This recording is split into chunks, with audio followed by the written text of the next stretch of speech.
সেদিন মামাবাড়ি থেকে আসার সময় মাশরুমটা নিয়ে এসেছিলাম, আজ সেটাই রান্না করব।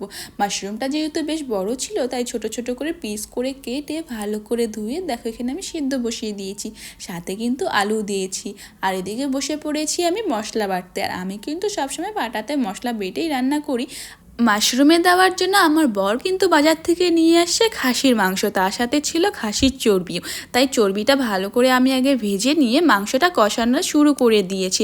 আর ওইদিকে সিদ্ধ করে রাখা মাশরুমগুলো থেকে ভালো করে জল চিপে নামিয়ে একটু ভাজা ভাজা করে নিয়েছিলাম হলুদ লবণ দিয়ে। তারপর যখন কষানো মাংসটা জলটা একটু শুকিয়ে গেল তখন আমি মাশরুমটা দিয়ে ভালো করে নাড়াচাড়া করে কিছুক্ষণ ভেজে নিলাম। তারপর অ্যাড করে দিয়েছিলাম গরম জল। তারপর জলটা যখন কিছুক্ষণ ফুটতে থাকলো তারপর আমি অ্যাড করে দিয়েছিলাম সেই ভেজে রাখা চর্বিটা। আর নামানোর আগে গরম মশলা দিয়ে নামিয়ে দিয়েছিলাম। দেখো এদিকে আমার মাশরুমের সবজি রেডি খাসির মাংস দিয়ে।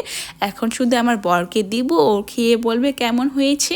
আমার বর তো খেয়ে বললো বেশ ভালো হয়েছে। তো তোমরা কে কে এভাবে মাশরুম দিয়ে খাসির মাংস রান্না করে খেয়েছো অবশ্যই কমেন্ট করে জানাবে।